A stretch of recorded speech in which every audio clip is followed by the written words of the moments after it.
Good morning, everyone. All right, I'm going to talk about why it's so difficult to talk about UFOs, UAPs with otherwise intelligent people.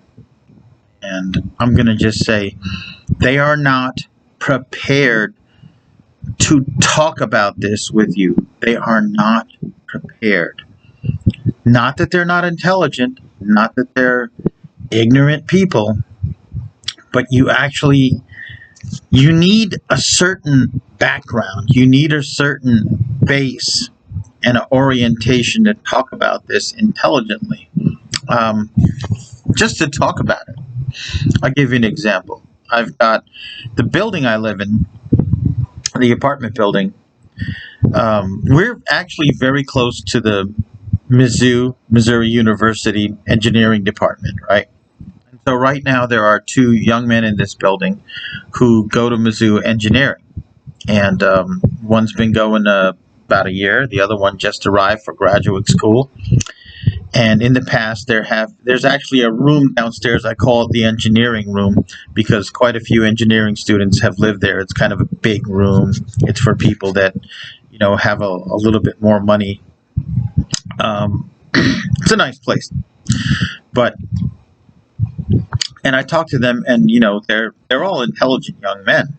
There's nothing wrong with them. But I find it is impossible to bring this subject up, for the most part, with young college-age men.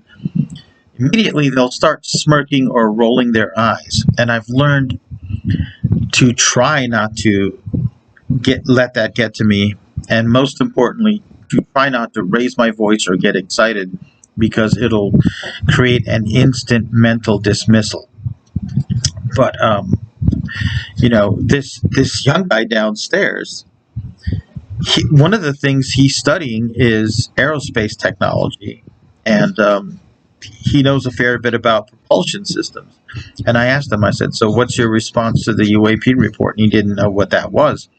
And I said, UAP is another way of saying UFO, but decontextualizing it because there's a bad connotation to it. And immediately I could see like he's starting to roll his eyes.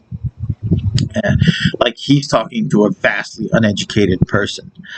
And I am older than him, so I think, the assumption is if you're a college-age kid, not even 25, that people who are older than you that aren't going to school don't know much about the world, don't know much about life, haven't thought things through. And he's an engineering student, so there's probably some deserved conceit. I mean, these people can do all sorts of math and things like that, so it's very hard to not think you're special when there is something special about you. But anyway, and I talked about some of what the report revealed, and he's like, well, most of these are, either a radar, electronic countermeasures, or drones. At least he didn't say it was weather balloons and atmospheric phenomena and birds. At least he said, there's something there.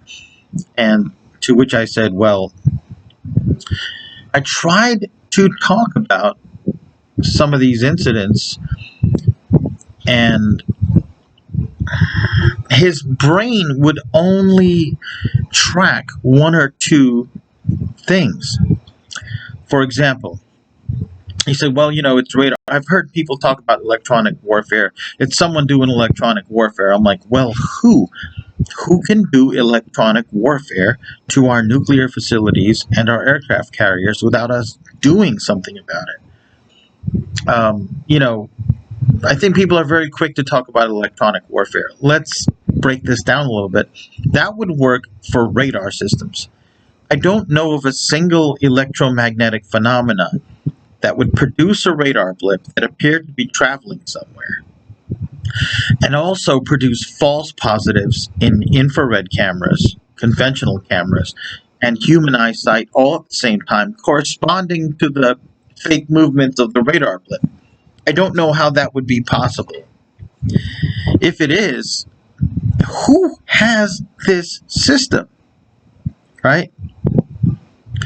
Is it the Russians? Is it the Chinese? I mean, they had trouble putting bread on store shelves, until the collapse of the Soviet Union. And I mean collapse. I mean, a society that collapses and has less resources doesn't usually leap up in tech levels like that. And China only recently, removed the threat of famine from their country, allegedly. So I'm having trouble with that, right? I'm willing to say the technology could be possible. I just don't think that technology is possible for anything earthbound in any conventional civilization we have on this planet that I would know about. And I actually do believe these objects are drones because of the incredible flight characteristics they display. And so I brought that up. I said, well, I believe they're drones. I mean, they go Mach 12 or more. We don't have anything that goes Mach 12. And he said, well, yes, we do. We have a nuclear-powered drone. Actually, he's talking about the SR-72 program, which is a proposal that hasn't actually been built. It doesn't exist yet.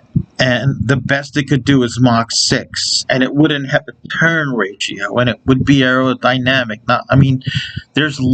It is impossible for me to talk about this subject with these educated young men without instantly being subject to derision and mockery based on information they're not in possession of, not tracking, and not thinking about. It is frustrating. So obviously, I'm not going to spend a lot of time talking to this kid. I mean, he brought up one interesting point. I said the aircraft carrier is one of the most powerful weapons ever invented. He's like, well, people completely underestimate. They don't realize aircraft carrier is very, very vulnerable. It can be destroyed by lots of weapons.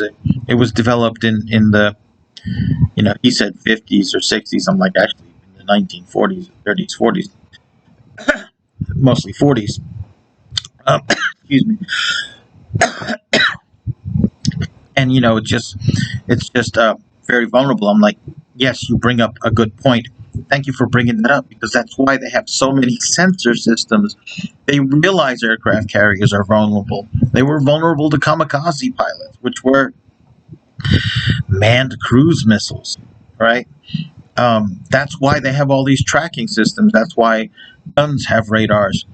The airplanes have radars. That's why there's multiple ships, there's submarines, there's GPS satellite track, and it just didn't track. He just kept on about how vulnerable they were and how submarines are really more destructive because you can't track submarines underwater, and you could blow up all the aircraft carriers and destroy all the submarines, but if one pops up, you could destroy the world. Though I don't know if the nuclear payload on one surviving U.S. nuclear submarine would destroy the world. I don't know if that's the thing. And I don't think he knows that aircraft carriers carry nuclear assets. They can easily put nuclear bombs on every attack aircraft on an aircraft carrier. It's not that hard. It's probably something that happens. It's probably classified. I worked in the Marine Corps' Fleet Anti-Terror Security Team company, FAST company, in the 90s. And we did nuclear security. That was what we did. And, I've stayed on this subject because it fascinates me that, you can't even move nuclear fuel from a nuclear submarine to defuel it and put new fuel on. You can't move that 100 meters without a whole contingent of Marines and Navy cops and DOD cops all being activated, all following along, setting up perimeters, setting up a convoy, all these things. There's incredibly intensely tight security and, yes, sensory capability around these things. It is vital importance. Also, many people discussing this topic don't know what the military does, don't know that those UAPs were tracked for 4 hours on radar and visual and camera before they even dispatch those 2 FA-18s. They don't know that there's 2 people per FA-18 and that the FA-18s have radars as well. They are not prepared for this topic. Actually, many scientifically minded and educated people immediately go to Occam's Razor. Well, Occam's Razor says that instead of people traveling all these, galactic distances, taking millions of years just to visit the Earth and then go back. See, they assume that something comes here and then immediately leaves after showing up on our radar. I mean, this looks like a continuing phenomena, continuing local presence. Occam's Razor says it might just be a weather balloon. But let's think about this for a second. Occam's Razor says that a non-existent drone or a radar countermeasure